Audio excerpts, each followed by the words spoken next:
It's another trading day coming to you live from our studios here. Join News, and you're welcome to Ghana's leading business analysis show, Beyond the Numbers. This is the only show dedicated to market development, bringing you updates on deals and key headlines shaping your business today. Well, wasting today on our lineup, Tullow Oil takes a major hit to profit, and also activity on the bonds market has seen a sharp decrease as well.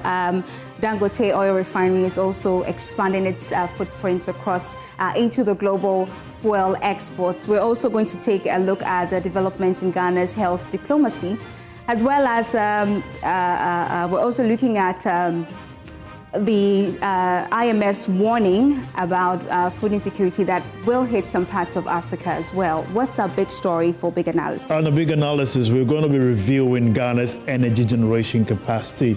We'll do a comprehensive analysis on that.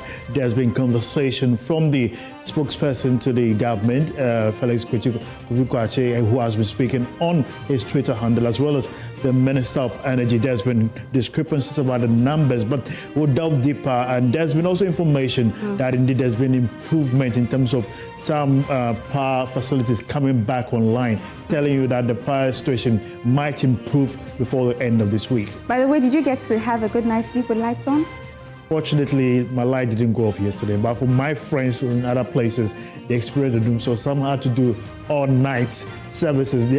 If the light doesn't come off, you have to pray throughout the night. Well, I didn't sleep well because there was no light, but anyway, we're hoping. You didn't sleep home? I didn't sleep well. Okay, all right. Now, let us begin with the first business story. Tullow Oil has reported an 87% drop in annual profit as lower production levels and delayed payment from the government of Ghana continue to strain its finances. The company, which is heavily indebted, says it is undertaking a capital restructuring program and selling non-core assets to stabilize operations while projecting output at the higher end of its guidance range. Well, activity on Ghana's bond market slowed sharply this week, with total turnover declining by nearly 67% to 559 million cedis. Trading was largely concentrated in short to medium-term instruments, while the long end of the market remained quiet, highlighting continued investor caution toward longer-dated securities. Indeed, in the energy sector, Nigeria's Dangote refinery is rapidly expanding its global footprint, with jet fuel export surging by 770% for the past 2 years. The refinery is now supplying significant volumes to Europe and across Africa, marking a major shift in regional fuel trade dynamics. Well, the International Monetary Fund is warning that the ongoing Gulf conflict could significantly worsen food insecurity across parts of Africa. The fund says rising economic disruptions coupled with drought conditions and declining aid flows could deepen hunger risk in already vulnerable economies. Meanwhile, Ghana has reportedly rejected a proposed health aid agreement with the United States, citing concerns over requirement to share sensitive health data. The decision highlights growing scrutiny around data protection in international partnerships. And at the pumps, consumers could see some relief at the start of May, with petrol and diesel prices expected to dip slightly. However, LPG prices are projected to rise sharply, reflecting ongoing pressures in the global energy market. We'll be unpacking some of these developments as the show progresses here on Beyond the Numbers. And when we take a short break, when we come back, we are moving straight to the big analysis with strong focus on Ghana's energy sector. Stay tuned.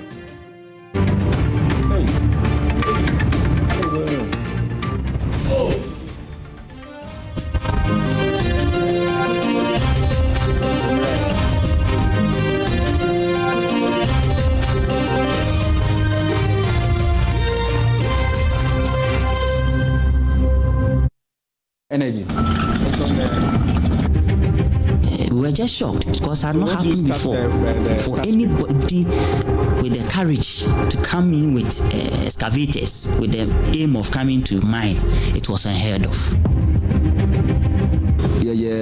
press conference egesi akontamane etine so ka se enye ono a na yentro ema ne nkrofo no bi krampo ebebetututu wa ha. There was invasion.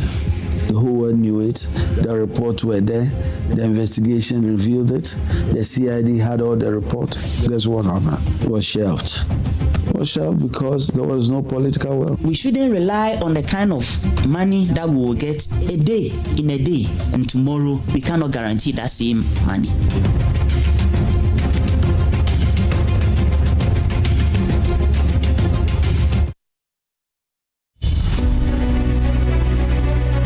Every day we move through our cities, fighting traffic, chasing time, and trying to make a living. But what if our cities worked better for us? Joy News, together with the amalgam of professional bodies, brings you a conversation that speaks to everyday life. Centers of prosperity at the center of the world. A closer look at how better city management can drive economic growth. Join the main speaker, David Ofosudote, as he breaks down what's not working and what must change. Wednesday, 6th May 2026 at 5 p.m.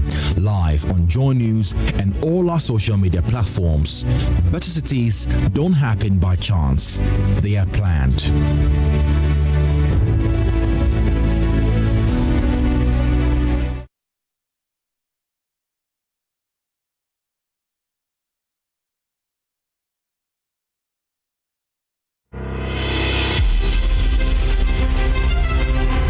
My name is Bennett Asante Konoma, popularly known as Nana Kotopre.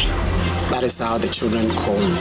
I am the founder of Generation Hope International School and Orphanage in Susanso. In 2015-2016, I did my own investigation and I found out that most of the children, they don't go to school.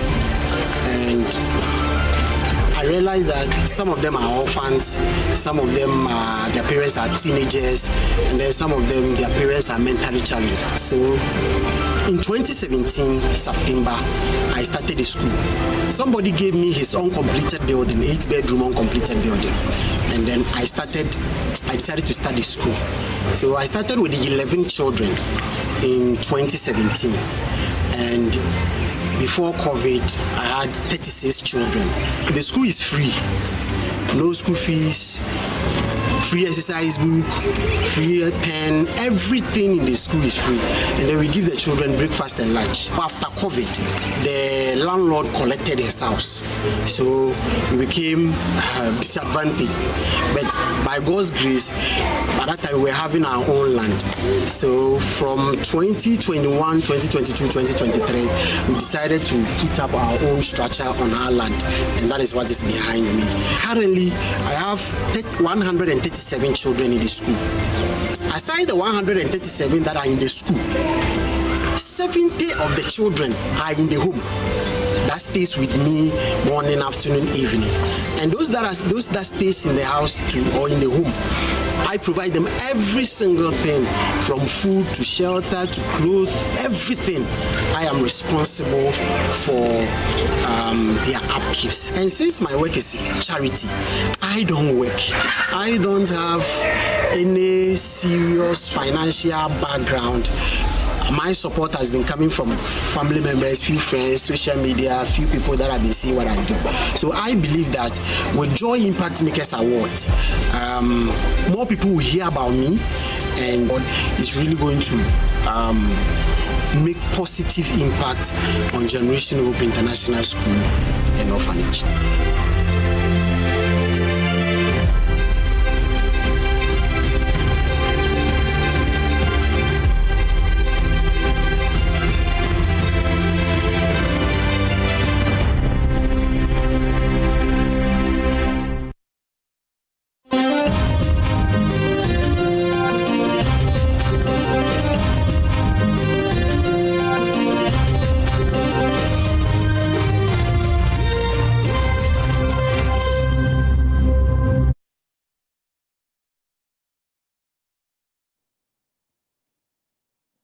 For the last few weeks, darkness has been befalling certain places across the country.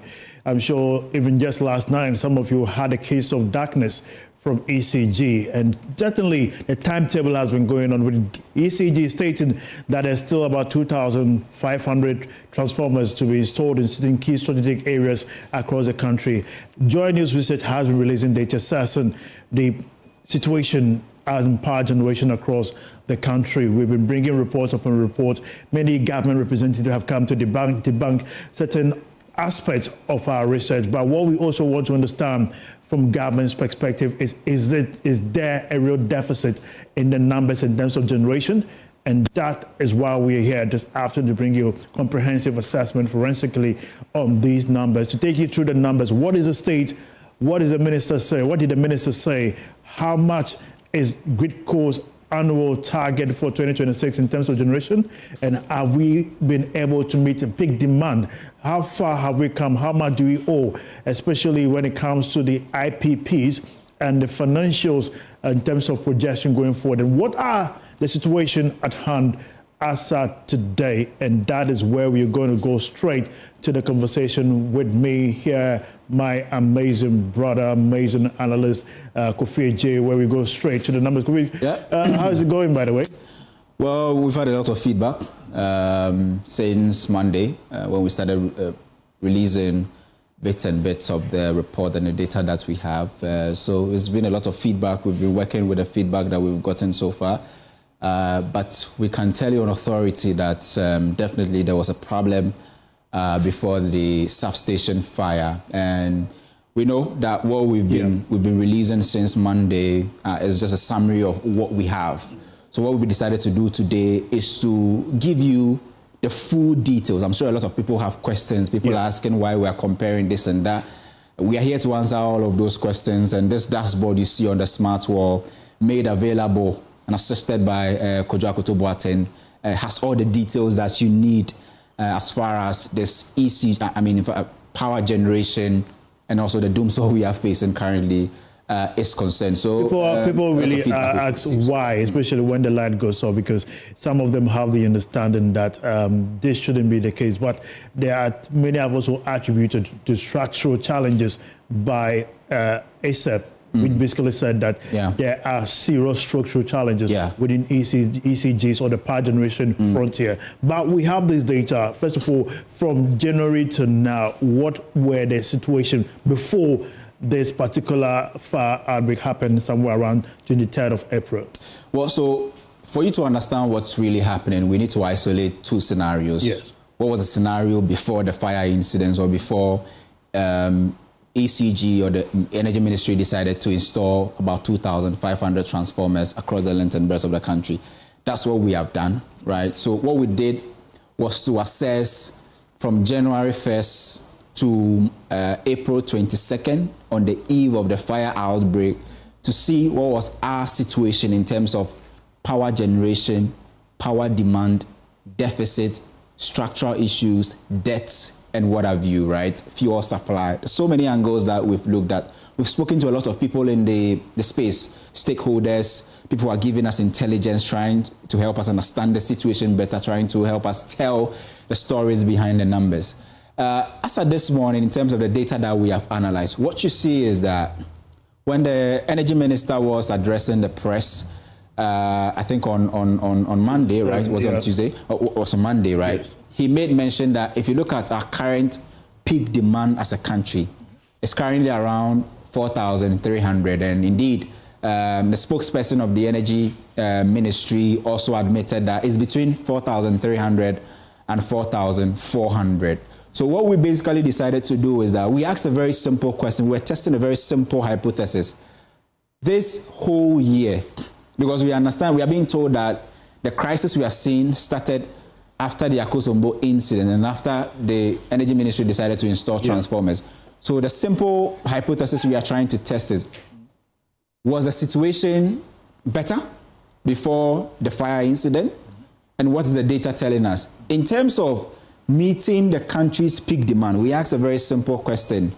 Has there ever been a point since January 1st to 22nd April or to even 27th April? have we ever met that peak demand of 3,400 or 4,300 or 4,400? As stated by the minister. As stated by the minister and the energy ministry. And the simple answer is no, because as you can see from here, this is, we are looking at peak that has been met. And you look at it and you can see that out of the 116 data point that we have looked at since the beginning of the year, there is no single instance where the power that we have generated as a country, made it available for supply, has ever met our peak demand of 4,300 or 4,400. In fact, if you look at the GridCo projection and you look at our peak demand for estimation for 2026, it's actually higher than the 4,300 or 4,400 that the Energy Ministry is running around with. GridCo estimation, if you use GridCo data and you estimate, it's currently around 4,700. Absolutely. And if you use that to do the math, that will mean that the deficit will definitely balloon. So what we are trying to do is to go with the Energy Ministry's own data. And if you compare the data out of that 116 data point that we have looked at, clearly showing that there has never been a point this year that we have been able to produce enough to meet our peak demand of 4,300. So it will be inaccurate for anybody to say that we were fine, we didn't have to share load before the fire incident or before the transformer incident. Because what you can see, Winston, is that the highest we've ever produced at peak is 4,168. Interesting. The highest this year. And that occurred on the 27th of March, 2026, in the evening. That's the highest we've ever produced this year, 4,168. And that, simply put, not enough to meet the peak demand of 4,400 or 4,300, or even the some of the view that it's quite impossible for a night peak, because some also have this understanding that the demand based on the usage, especially factories, businesses, should rather be during the day. Also, structurally, is it possible to get to this number? Well, structurally, in terms of demand, well, yes, demand.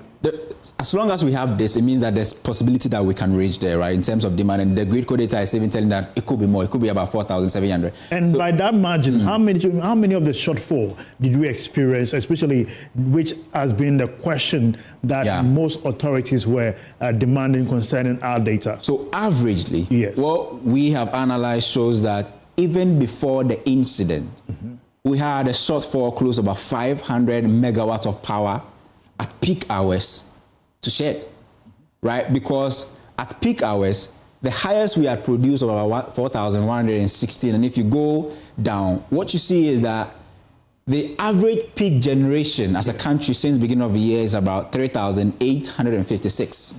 If you compare that to the ministry's 4,400 peak demand, there's a gap. If you compare it to the GridCo's projection or GridCo data projection of 4,700, there's a huge gap, right?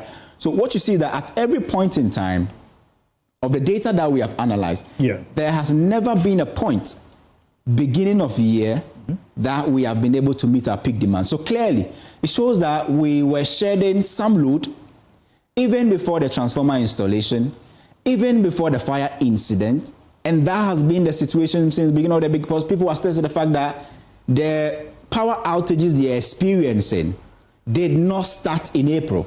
It only worsened after the fire incident. It only got worsened probably after ECG decided that they're going to install about 2,500 transformer. But the data we are showing clearly depicts that we were wallowing in supply deficit or generation deficit of about. So it was just a matter of time for the numbers to really speak. Exactly. One will wonder about whether we had ample generation capacity as against dependable capacity.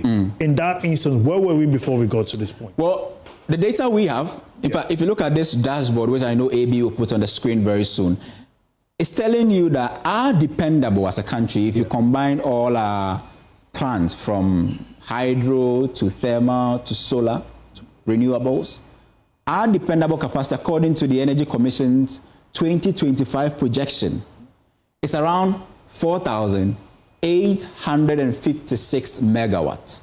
4,856 megawatts. And this, dependable capacity, if you compare it to the installed, what we can produce maximum is 5,260. Dependable at every point in time, what we can reliably produce, 4,856. And you compare that to the highest we have produced this year, 4,168. That's March 27. Exactly. That's the highest we've produced. That was March 27. That was the highest that came on stream. You compare this to our dependable. That also tells you that there was a gap in terms of generation. But if you compare it to peak demand, because the power that you produce, there must be somebody to demand for it, right? So reliably, if you compare it to peak demand, that is also telling you that, well, there is that, deficit. If you compare the highest we've ever produced to Gridco data projection, 4,718, that gives you a bigger gap, more than 500 megawatts per day in terms of the power that you had to share. I want the viewers to understand something. Yeah. The 4,780 peak demand is a 2025 projection that they made into 2026, telling you that at the end of 2026 or in 2026, when it comes to peak demand, from Gridco is going to be around 4,780. Exactly. And that we are trying to compare it with what the minister said of 4,300. So these are, let's call it probably a standard against the reality. These are the standard numbers that we have. Gridco says that peak, this is what we need. The ministry says that peak, this is what the population is demanding in terms of power. But we are also telling you that based on the data, peak, the highest we've produced is 4,168. At peak, the average we've been producing since the beginning of the year is 3,856. It is low. Far less than both projections. Exactly. Far below both projections, far below installed capacity, far below dependable capacity, and even the peak projections by the ministry and also Gridco's own data. How much did it cost us in 2025, especially in terms of, we know 70% of the overall thermals production, some of them are bio-powered, some on fuel, some on gas. How much did it cost us in terms of fuel in 2025? Well, because about 70% of the power we consume in this country comes from thermal, which a significant part are IPPs, and you have government's own thermal plant also in the mix. You need, as at 2025 or 2024, you needed roughly about $1.5 billion to buy fuel or to actually meet the fuel demand to power this thermal plant. But if you come to 2026 or 2025 projection, it was roughly around $2 billion. And that was the main reason why the government decided to introduce that 1 cedi additional levy on the export price of fuel, which per the projections made by the finance minister was going to bring on board some $700 million. $700 million compared to $2.02 billion in terms of the required amount to buy fuel to power the thermal plant.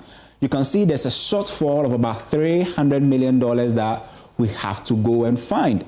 That in itself is a huge shortfall in terms of finding money to pay for the fuel. We know that the tariff we are paying, we are being made to understand is not enough to even go into fuel purchases. That is why that 1 cedi additional levy had to come on board. But if you ask me about how much we need as a country, even this is 2025, 2.2 billion. It means that in 2026, we definitely need more. And here on Beyond the Numbers, we've been making the important point that as a country, the power we produce in dollars, and then we sell in cedis. We collect the revenue in cedis, and we have to convert and pay debt. So at every point in time, the most important thing has to do with the exchange rate. So you agree with me that in 2025, when the exchange rate was relatively stable, the cedi ending the year with a cumulative appreciation of more than 30% against the US dollar, the power was stable. The cash waterfall mechanism was actually met. And in fact, we had reliable power supply in 2025 because it was relatively cheaper for ECG to pay independent power producers. It was relatively cheaper for ECG to pay fuel suppliers. It was relatively cheaper for ECG or for the government to meet its energy sector legacy debt payment. But if you compare where we ended last year in terms of exchange rate, 10 cedis, I think about 20-something pesos. But currently, if you go to the interbank, it's around 11 cedis and some significant pesos. Some banks are even charging 11 cedis, 85 pesos for at the retail level. That tells you that the cedi has lost some level of value in 2026, which is actually contributing significantly, possibly to the shortfalls in terms of forex. Deficit that we possibly have, which is affecting the ECG's ability to pay for, the government's ability to pay for fuel, ECG's ability to meet the cash waterfall mechanism, which they have been meeting since 2025. But we are making the point that when your cedi or your currency depreciates, it has a negative bearing on your ability to keep the lights on, Winston. If you're interested in that, we want to go through from January to April, especially in terms of how much we've demanded as a country. For our viewers to understand the journey so far, and we want to begin, first of all, for viewers to understand that the highest, like you mentioned, in all the month that we've had is 4,168, as against the average of 3,855.8 megawatt production. The lowest we've experienced in all the averages is 2,396 compared to versus the minister's statement of 4,300, which is the average of it gives us about 40. Exactly, the deficit is 444.2, and the same compared to grid cost number of 86, which is the less of what we've gotten so far. So we go month by month. It gives you a very holistic outlook of how we've got into. But one will ask that, going through all these numbers, have we ever met both grid co and minister's statement in terms of the simple answer is no. Demand? The simple answer is no, because you look at the highest we've produced in all of these 3 months. All months is 4,168. January, the highest we produced was 4,090. February, the highest we produced was 4,112. March, the highest power produced was 4,168. April, the highest power produced was 4,138. So significantly, this is telling you that at every point in time, if you are looking at January alone, February alone, March alone, or April alone, we had significant shortfalls in terms of generations to meet our peak demand. Here we are talking about average peak and here highest peak. And this for me is important, Winston, and I'm glad that you actually shortfalls keep getting worse if you go through the numbers. That was actually the point I was about to make, that if you check the trend, and I'm sure AB is showing it, the trend is telling you that the shortfall, although was around 395.7 megawatt in January, it was quite manageable. That is why in January, although you could feel doomsday, but it was not felt almost across the length and breadth of the country. Then in February, the situation got worse in terms of shortfall. 4,424.8 was the load we had to shed in February.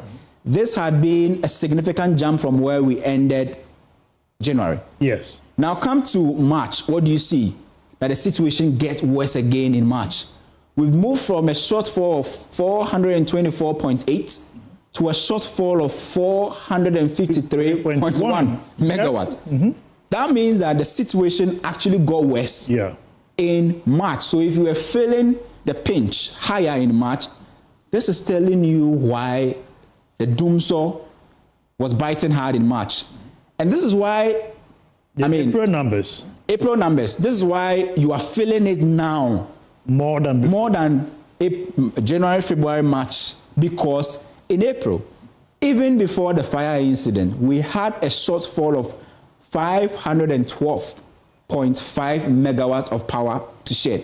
That is close to about the entire Ashanti region's possibly demand, right? That means that in April, the situation got worse, even before the power the outage incident. Why? Because you check the numbers, you see graduating from 395 to 424 to 445, 453.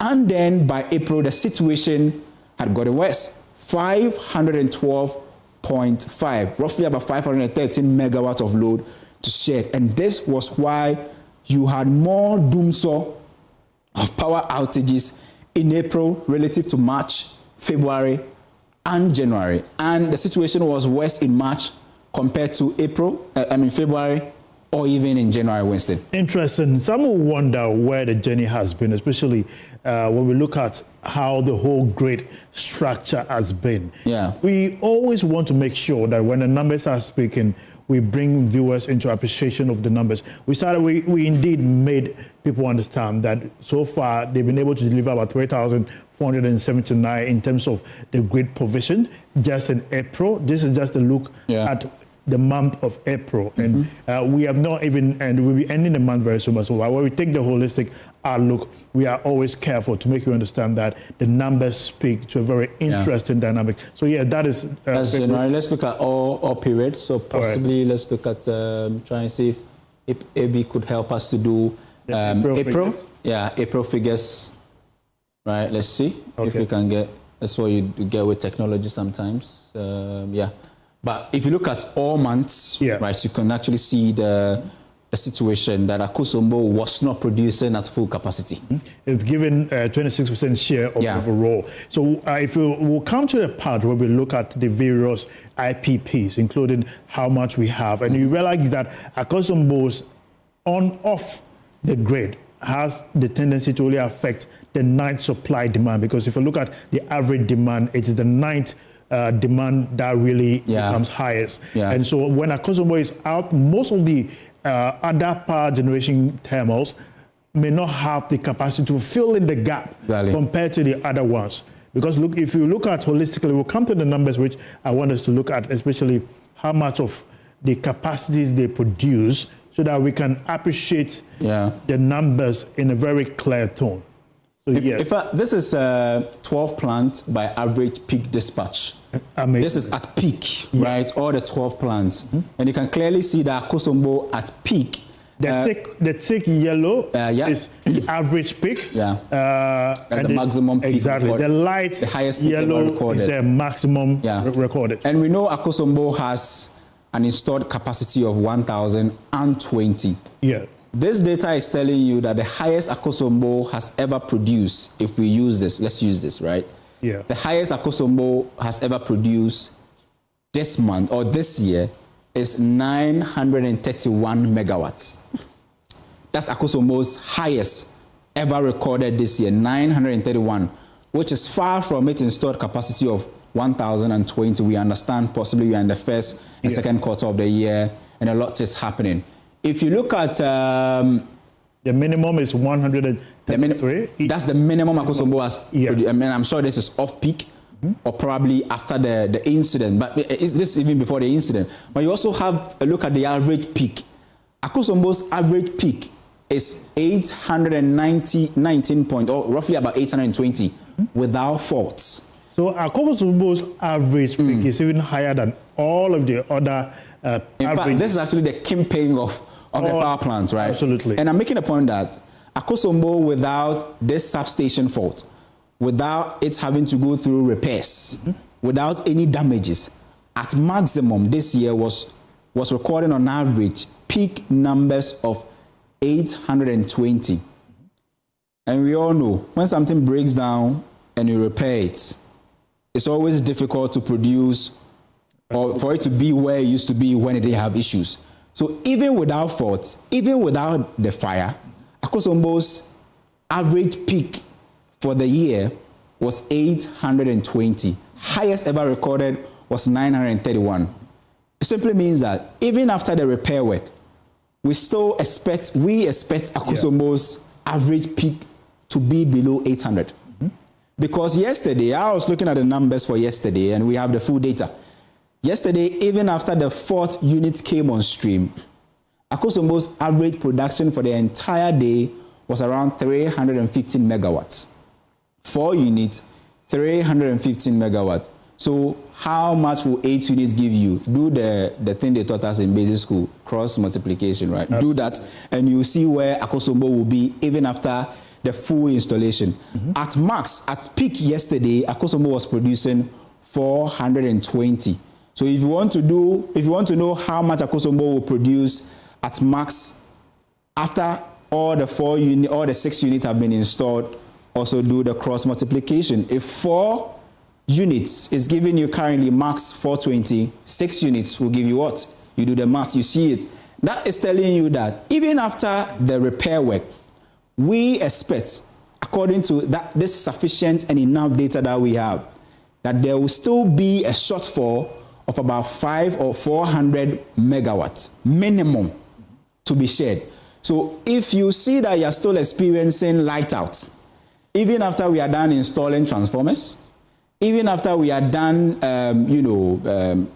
bringing back Akosombo on stream, if we don't fix the structural challenges we have, if we don't get enough fuel for all the plant to produce, we are still likely to share the load of about 400 to 500 megawatts daily. Let's not forget some of the thermal plants, they rely on fuel from the West African gas pipeline, including gas supply from TEN, and these basically constitute about 70% of their power dependency.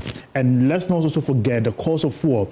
Most of the fuel are basically about 20% are imported, especially the liquid fuel that they need to, especially when the gas are not reliable in instances where there's going to be infrastructure repairs on the West African gas pipeline and also on 10 field. And these are very important conversation which we'll be having. I want you to appreciate a very important aspect of these numbers, which gives us a different dynamics, which is basically that about 3 or 4 of the combined capacity of some of the IPPs holistically cannot even sometimes meet up with what Akosombo can produce, but that tells you that there are structural challenges that we need to adhere to. We want to look at the financials of how government has fulfilled its obligations in 2025 and 2026, especially when it comes to the IPPs. Government made commitments that if the IPPs situations are not addressed, the lingering effect will be the compounded interest on debt owed them. And that was stated in the IMF review. That was stated in some of the government's own briefing, especially when it comes to quarterly outlook of the economy. The energy sector shadows was always against how the economy was performing, irrespective of how the inflation was looking at, irrespective of how interest rate was performing. Because if you go to government books, it is one thing that government was quite careful, especially when it comes to our fiscal outlook. However, we've gone into a time where we want to look at basically how much of the IPP's burden is government's commitment, especially in terms of restructuring their debt, is going to go on in 2026. Weston, I think that even before we get to the financials, this current crisis, or what happened at Akosombo, has exposed a lot of the, let me say, paper data that we know as far as our margin of reserve margin is concerned. This data, or this chart that you see, which AB will put on the screen, is telling you that the country has no margin. There is no headroom when there's crisis. Because this year, you can check from here, this is January 1 to the red place where we have the crisis period. That is 25th of April. 24, 25, 26, 27. This is our situation. This has been our power generation since the beginning of the year. This is what you have, power generation in that bar chart for you. And then you see this yellow line on top of it is the minister's peak demand. So what you see is that the difference between the peak demand and the average production is giving you the generation shortfalls that we have been communicating and a lot of people possibly are not understanding. Look at it. There's a big gap between peak demand and peak generation, right? Even if you compare this to Gridco's projected peak demand. So Gridco's projected is the red one. The red one. While the minister's 4,300 is the yellow dotted one. So, and this begs the question, which the spokesperson for the government, Felix Kutuka, was saying. He was attributing our data to be flawed concerning the fact that if you look at these figures, it says that it's based on demand that power is generated. Is that notion correct? It's based on demand that power is, but we also know that power, in terms of our average peak demand, is 4,300, right? So that the minister admitting that for this year, our peak demand, based on the data that they have, is 4,300. This data is telling you that there has never been a point that we have ever met that peak demand of 4,300. So whether you are using the raw averages, shortfalls, if you are using the peak averages, shortfalls, if you are using any, if you pick any single data point, it's telling you that there is a shortfall in terms of demand versus supply for this year. And we are making the point that there are a lot of things about our power situation or our electricity generation that only exist on paper. Especially that average margin of error of reserve margin of 18% we've been talking about only exists on paper. Because this data is telling you that this year we do not have any margin in terms of reserve to possibly cushion ourselves when there's crisis. Because Winston, let's make it clear. A lot of people think that Akosombo accounts for about 70%, 50% of the power that we consume. But let me tell you, Akosombo only accounts for 18% of the country's power consumption. 18% of the generation we have in this country, Akosombo is about 18%. So we want to ask a very simple question. If Akosombo accounts for 18% of the power we consume on average, or the generation we have on average, and you have on paper 18% reserve margin in terms of power available that when you need, you can actually tap in. The question we're asking is, if Akosombo, which is 18, goes off, and you have a reserve margin of 18, should we have a problem? 18 minus 18 was the net? That's zero. So Akosombo leaving shouldn't have caused us a big problem like we are facing. So it tells you, questions a lot of numbers we know about our power generation now. Most of the things we know in terms of peak demand, power supply, peak generation, all of them in terms of reserve, all of them are actually exist just on paper. But in terms of the actual peak demand, it's actually high, because this year we have intelligence based on the data that we have there. Even our peak demand for the year could be higher than the 4,300 being quoted by the ministry. Most of the things we know just exist on paper, because if you have 18% power reserve for crisis period, and you have a plan that gives you 18% of the power you consume going off, what stops you from bringing your 18% reserve into the picture? If you can't bring your 18% reserve to replace the 18% that has gone off, it means you have a problem with generation. It's a simple dynamic that you possibly have to understand. Which AB is going to put out on the screens right now is what you see. What you just explained is what is basically being placed on your screens right now. The installed capacity, which we know around 6,000, around about 5,260. Exactly. Right?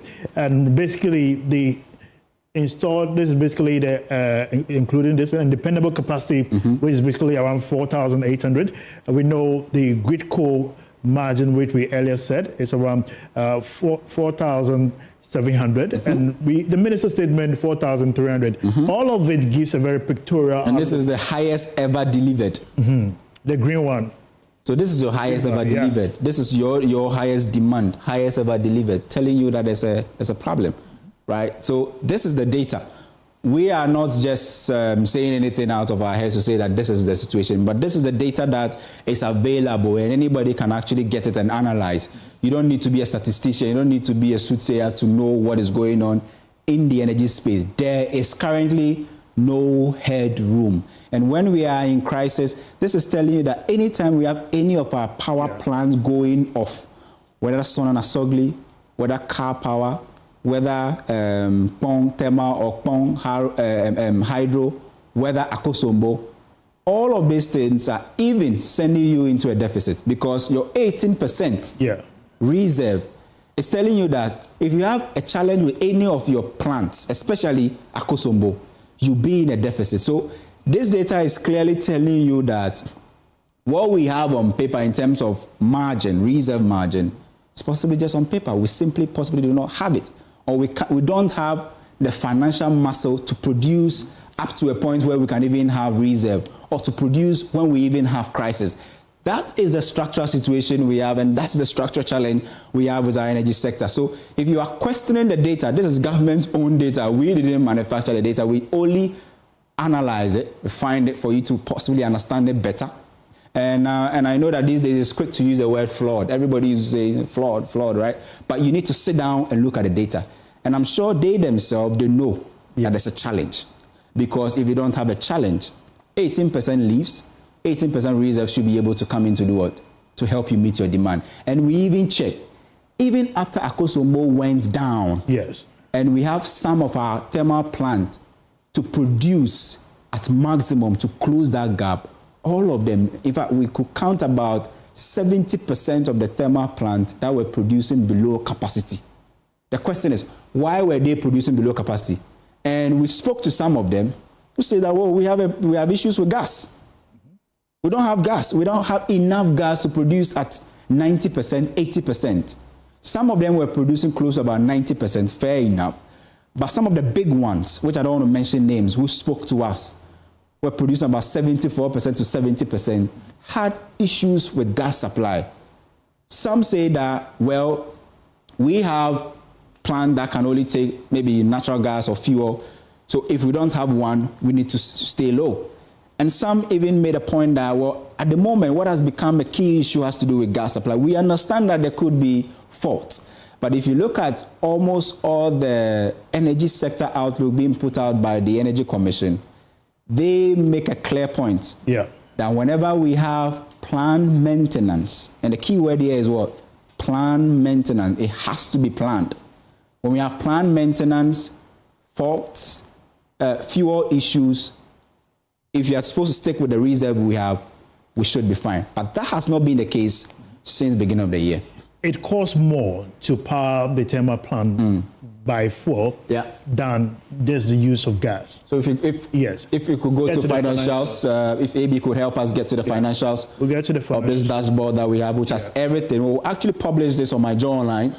If you want to go through it yourself, you have access to this. It's very detailed. I was bringing my point. Talk to me about it, Winston. Especially when it comes to the fuel amount of fuel that they use. The green big angle here represent the natural gas component, Akufo-Addo gas, which is basically about $1.17 billion when they are used to power this thermal plant. And the green one basically gives you an indication of the LCO, which is the liquid gas, which they use basically about 550. So comparatively, the most expensive one is the natural gas compared to the diesel, which they use. Exactly. So if you look at it holistically, it is more expensive managing these expenditure to ensure the lights stay on. And if so, the CD appreciation or depreciation happen within those moments, it has a tendency to affect the operation eventually. In fact, Winston, there's one point you've always made on this show, which I will never forget. It has to do with our plans to migrate to nuclear. You've always mentioned that, nuclear power. And in fact, if you look at where we are as a country, we are in a very, very risky area, where about 70% of the power we consume is thermal. It means that at every point in time that we have issues with gas supply or issues with faults, we are likely to plunge ourselves into darkness. It's different from the days where Akosombo used to power about 80% of the country, right? That has not been the case, right? But the point we are making is that you can't have 7 out of 10 of your power generation mix being allocated to just one side. It has become a very easy way to say, bring on board power plants. But it's expensive because you need money to buy fuel, maintenance issues, so many things, debt, overhangs in this space. And over the years, since we had Akosombo, we've not really made any form of big improvement. Even bringing on board Bui usually operate at peak, possibly in the evening when Akosombo is maybe down. Pong is there, but it tells you that we even supply less than Asogli and other exactly. Yeah. So where we are heading towards, where we are developing a strong taste for thermal, is dangerous. That's the point we have to make. That where we are heading towards, because it's easy to sign the contract, it's easy to give the contract to people for them to come and produce. We are doing that, and because of that, we have about 70% of the power we consume in the hands of thermal, which about a significant part of that are independent power producers. And we all know in 2023 and 2024 what happened when the IPPs were not happy. There was a big issue with generation in this country, and we suffered for it. Before we get to this one, the interesting aspect has to do with the thermal situation, the nuclear conversation. I happen to have seen the nuclear plan of Ghana, and now the state that we've got into is receiving bids from companies who may have expressed interest in Ghana's thermal plant, nuclear plant. And this is not something that I foresee happening sooner, but I hope from what I've heard from the ministry, the commission themselves, they are looking at possibly by 2027, the groundswork will begin. They've already gotten the site, they've already gotten the plan, they are at the stage where they are receiving bids. So the investor component is what they are looking forward to. But like you mentioned, the test for it and the management of what we have now is a key concern. If you do not have a systematic structure, a policy outlook, the projection component of where we are headed as a nation, don't forget, government has plans to bring upon most factories because of its agenda, 24-hour economy.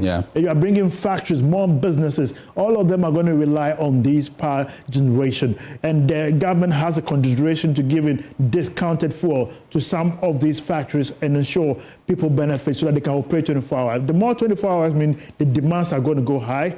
How much of the provisions have we made? And this demands a strategic investment going forward into 2027. Well, I think the big question people are asking is that do we still owe independent power producers and fuel suppliers? Yes, the simple answer is yes, because our analysis shows that we still owe them about $707 million. Even after we've settled about 1.2? After the restructuring of that 1.4 billion debt that was inherited by this government. Remember that 1.47 billion that was paid in 2025, the entire amount didn't go to IPPs. Only 395 million was into IPP and fuel supplies, debt settlement. And the Who company received that the highest? Car Power. Sen Power was the highest. Sonan Asogli follows suit. Early Power, Twin City, AXA, Senate, BXC, and Main Energy. You can see the distribution there, the total amount paid after the restructuring, because you have to remember that the independent power producers had to accept a haircut of $250 million US. They have to write off that significant part of their legacy debt that we are forgiving government before we had the headroom to possibly do what we are doing. It's better to cut down your burdens than to ensure you carry that which you cannot even pull down from your own head, and that is what the energy situation became quite some years back. But we're hoping, and also looking at the numbers, trying to address key concerns that will affect you. The lights, the minister have said, the government have said, in the few weeks will be coming on. Those sleeping in the heat, those receiving the uncomfortable sleeping nights, all of them, we hope, will come to an end. Many are also saying this is not Doomsaw 2.0. Kofi, what do you say? But definitely the energy sector is something that you cannot play with. You cannot play politics with it. The numbers will expose you, and if you have issues, it's better you solve it than possibly play politics with it. Our situation is clear. We had generation issues even before the fire outbreak on the 23rd of March, April 2026. This has been Beyond the Numbers with me, Isaac Akufo-Addo, and I did this with